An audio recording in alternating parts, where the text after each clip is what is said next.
Banyak orang berpikir mengikut Yesus itu jalan tol gampang masuk surga. Tapi tahukah Anda, kekristenan yang mudah dijalani adalah kekristenan yang palsu. Jangan sampai Anda tertipu teologi murahan. Jadi saya ingatkan kepada saudara-saudara, jangan mudah percaya kepada orang yang pintar berbicara, pintar berapologet, dan seakan-akan ia memiliki pengajaran yang benar. Ya. Pengajaran yang benar seseorang itu dibuktikan dari buah kehidupan, saudara. Dari buah kehidupan, dari perilaku kehidupan orang tersebut.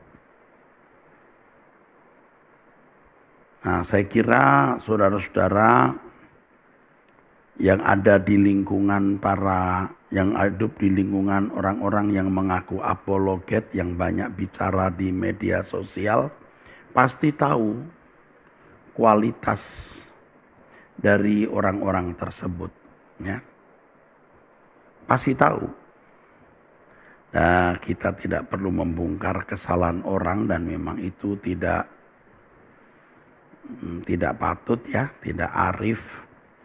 Nah, ini cuman saya sampaikan agar jemaat jangan bingung. Ya. Supaya saudara jangan disesatkan oleh orang-orang yang mengaku dirinya itu baik. Ajarannya paling benar, lalu dengan mudah mengata-ngatai orang lain sesat, bidat. Itu kata-kata yang sebenarnya untuk kalangan Kristen sudah paling rendah, paling kotor, paling menjijikkan, itu bidat itu. Nah, kalau orang sampai sembarangan mengucapkan kalimat ini, tidak elok, saudaraku. Nah, tidak sedikit pendeta, teolog dengan kualitas hidup seperti itu menguasai mimbar-mimbar gereja. Nah, apa yang dihasilkan? Buah apa yang dihasilkan? Seperti yang tadi saya kemukakan, dari kecil saya Kristen, keluarga kami juga Kristen, juga rajin ke gereja. Buah hidupnya tidak indah, saudara. Tidak indah. Saya mengamati keluarga saya waktu kecil, mengamati tetangga Kristen, beberapa tetangga. Kalau sekarang saya melihat standar hidup kekristenan yang harus dikenakan orang percaya, wah, betapa jauhnya. Hal ini terjadi khususnya pada keluarga-keluarga Kristen keturunan. Yang nenek moyangnya, kakek neneknya sudah Kristen, saudaraku. Lalu yang sudah biasa tanpa belajar Alkitab menyerap saja pengakuan, ajaran bahwa Yesus itu jalan keselamatan satu-satunya, percaya kepadanya masuk surga hanya oleh anugerah orang selamat, bukan karena perbuatan baik. Harus diajarkan memang bukan karena perbuatan baik, karena karya salib Yesus. Tetapi setelah seseorang menerima karya salib Yesus, dia harus berjuang untuk menjadi seperti Yesus. Ada satu yang hendak saya kemukakan dari tadi, saudara. Dari sejak menit pertama saya berkhotbah. Yang hendak saya kemukakan adalah, saudara, setelah mengenal kekristenan yang sejati, saya merasakan betapa berat dan sulitnya menjalani hidup kekristenan itu. Ya, betapa berat dan sulitnya. Saya merasakan itu, beratnya menjalani hidup kekristenan itu. Dan herannya, saya tidak pernah lagi merasa menjalani hidup kekristenan itu ringan.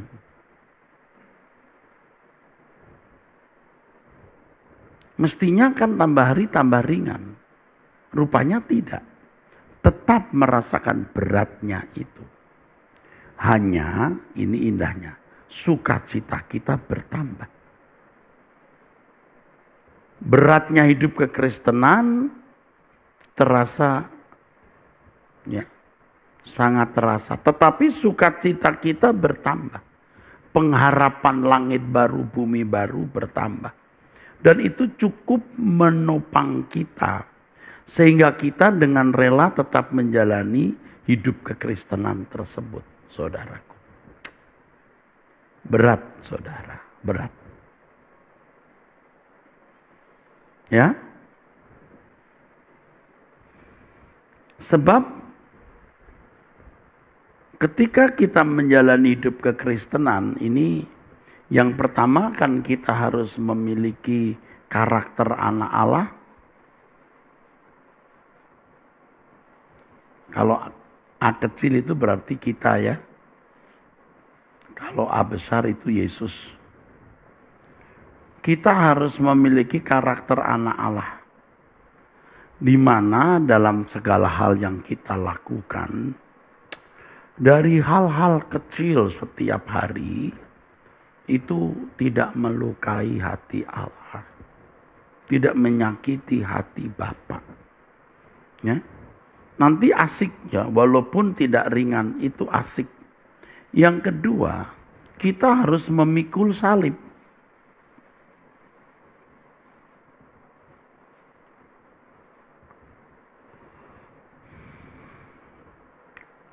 Jadi puncaknya nanti kita sampai Bukit Golgota, Golgota kita masing-masing. Di mana tidak ada yang kita pertahankan lagi. Semua harus diserahkan untuk kepentingan pekerjaan Tuhan. Dan orang yang bisa dibawa Tuhan ke wilayah ini, itu orang-orang istimewa. Tidak semua orang, karena tidak akan sanggup.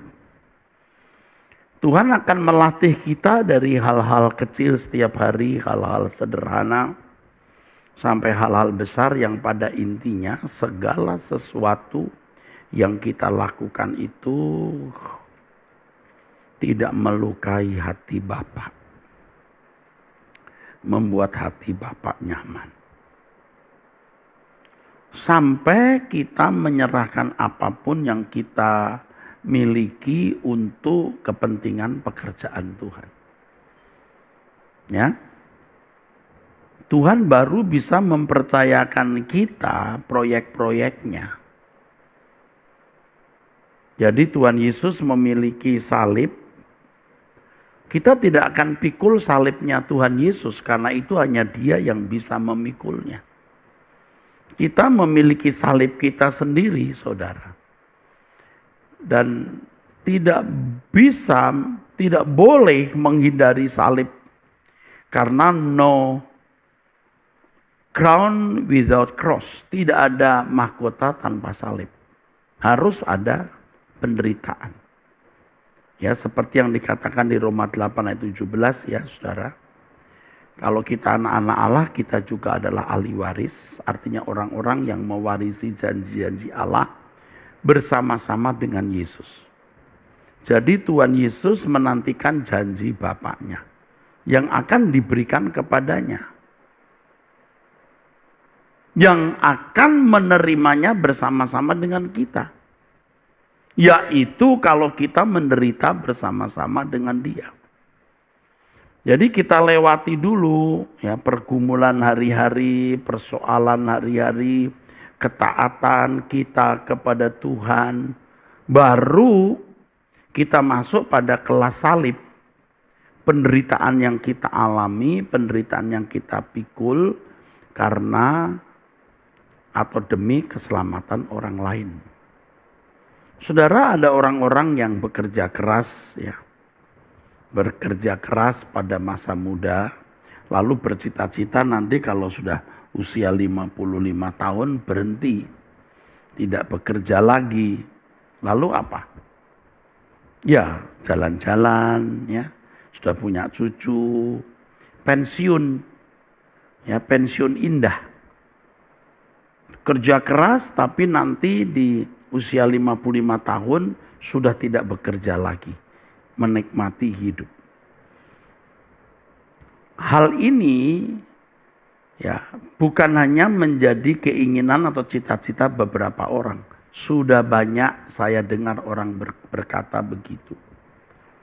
Ya, kadang-kadang malah anak-anaknya yang berkata, udah papi gak usah bekerja, ya, papi di rumah aja, rileks, main-main sama cucu-cucu dan seterusnya. Tapi kalau manusia seperti saya ini, saudara, yang mengerti apa artinya salib, tidak ada itu kepikiran nanti usia 60 tahun saya akan pensiun tidak bekerja. Tidak pernah pensiun. Tetapi memang tugas-tugas yang menuntut fisik, ya, aktivitas fisik, harus saya serahkan kepada yang lebih muda. Tapi saya tidak akan pernah pensiun. Saya pernah katakan suatu hari nanti, bukan tidak mungkin saya akan menyerahkan tugas-tugas ini kepada orang-orang yang lebih muda. Saya tetap bekerja, paling tidak ada di Gunung Kudus Tuhan untuk mencari hadiratnya, mendengar suaranya guna menyampaikan pesan-pesannya kepada dunia. Tidak akan berhenti bekerja.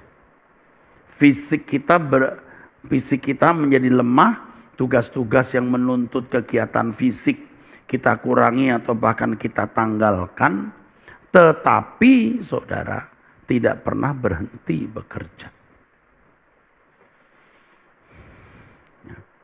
Nah, orang-orang yang berkata, nanti kalau sudah usia 55 tahun, Pak, saya udah menikmati hidup. Itu bukan orang non-Kristen yang ngomong begitu, justru orang-orang yang saya kenal di lingkungan orang-orang Kristen. Ada juga yang berkata, nanti Pak, saya mau berhenti, lalu saya akan membantu Bapak pelayanan, atau saya mau menyerahkan diri untuk pelayanan. Nggak akan diterima oleh Tuhan. Kalau mau diterima di pelayanan, sekarang sudah harus giat belajar firman, giat berdoa bersama, giat mengalami perubahan-perubahan sehingga memiliki ini karakter anak Allah. Baru Tuhan memberikan salib. Nah, kekristenan itu mesti mengajarkan ini. Ini Kristen yang asli. Nah, pertanyaannya, tapi Pak, di dunia modern di mana tidak ada aniaya fisik karena hak-hak asasi manusia dijunjung tinggi, ya. Tidak ada lagi aniaya, ya tidak bisa tidak, hidup kan jadi lebih nyaman. Oh iya, saudara. Secara fisik mungkin lebih nyaman. Tetapi musuh kita iblis itu tidak berhenti bekerja. Jadi jangan berpikir kalau dulu iblis bekerja keras untuk merusak kekristenan melalui aniaya fisik, sekarang berhubung tidak ada aniaya fisik, iblis nganggur. Salah itu. Iblis pasti pakai cara lain untuk merusak kekristenan. Dan ternyata iblis menggunakan cara merusak pikiran hidup orang Kristen dengan filosofi dunia, materialisme, ya.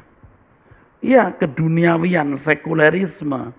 Itu musuh kita hari ini. Yang kalau orang menghindarinya, wah, berat. Berat sekali, saudaraku. Belum lagi pengaruh dosa di sekitar kita dan merasuk dalam daging pikiran kita. Iya, di lingkungan gereja pun tidak sedikit, saudara.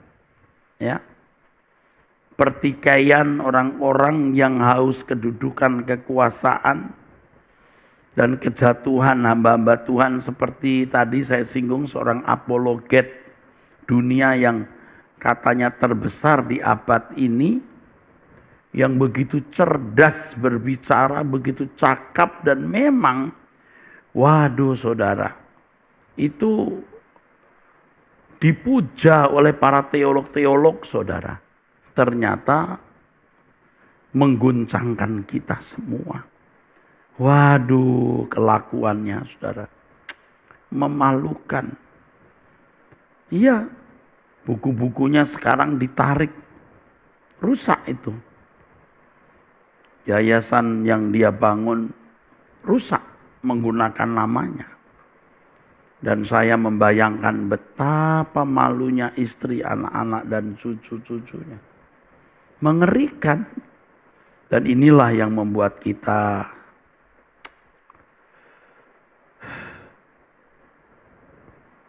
berhati-hati. Kekristenan tidak mudah. Debat-debat itu gampang. Berapologet tidak terlalu sulit. Ya. Tetapi untuk berjalan dengan Tuhan dari menit ke menit saudara, tidak mudah. Tidak mudah. Untuk menjaga kesucian dan kebersihan hati, tidak mudah. Lebih dari kebutuhan kita, Allah menjaga kesehatan, harta, apapun. Kita minta agar Tuhan menjaga hidup kita, supaya kita hidup tidak bercela di hadapan Allah. Jagaku ya Bapa. Nah, saudara melihat banyak orang Kristen yang berurusan dengan Tuhan karena pemenuhan kebutuhan jasmani. Pendeta-pendeta berkhotbah menunjukkan Allah itu baik. Konteksnya hanya sekitar pemeliharaan fisik, pemenuhan kebutuhan jasmani, menang perkara di pengadilan, sembuh dari sakit, naik pangkat, menang dalam kompetisi di marketplace. Ini kan menunjukkan penyimpangan, saudara. Tidak disadari bahwa itu penyimpangan, saudara. Sedih sekali. Orang yang mengajarkan teologi kemakmuran juga tidak sadar bahwa dia mengajarkan teologi kemakmuran. Dan itu benar-benar merusak kehidupan iman Kristiani yang sejati, saudara. Saya ingatkan kepada saudara, betapa berat, betapa sulit menjalani hidup kekristenan yang sejati itu. Betapa tidak mudah. Kalau saudara menganggap ini sesuatu yang gampang atau mudah, Anda pasti sesat. Atau saudara sedang ada dalam tawanan kuasa kegelapan. Tapi kalau saudara sedang berperang melawan kuasa kegelapan, yaitu pengaruh jahat dunia sekitar saudara, manusia lama di dalam dirimu yang harus ditundukkan, saudara baru mengerti bahwa kekristenan itu berat. Nah, kalau saudara sudah bisa menjalani kekristenan yang benar, yang tadi saya katakan berat, saudara bisa merasakan damai sejahtera Allah yang sejati. Bukan damai sejahtera yang dibuat-buat secara secara palsu. Oh, damai sejahtera yang melampaui segala akal. Seperti yang dialami Paulus. Bukan ringan dia masuk penjara, dia dipukuli. Ya, tembok penjara menutup pandangannya dari dunia luar. Dia kesepian, dia menghadapi orang-orang di luar Kristen yang menganiayanya secara fisik. Dan saudara-saudara seiman palsu yang menyakiti dirinya. Berat. Tetapi di dalam suratnya dia berkata, bersukacitalah senantiasa. Jadi penderitaan yang sejati karena mengikut Yesus pasti disertai dengan damai sejahtera yang sejati pula. Dan ini tidak bisa dijelaskan kecuali saudara sendiri mengalaminya, saudara. Kecuali saudara sendiri mengalaminya. Mari kita kembali kepada kekristenan yang sejati ini. Truth ID menjadi sarana di mana Injil yang sejati diberitakan. Saudara mengikuti dan menimbang apakah ini sesat atau tidak. Dan itu dibuktikan dengan hidupmu yang diubahkan Tuhan. Dan saudara bisa mempertimbangkan apakah saya ini pembicara yang merupakan juru bicara Tuhan atau bukan.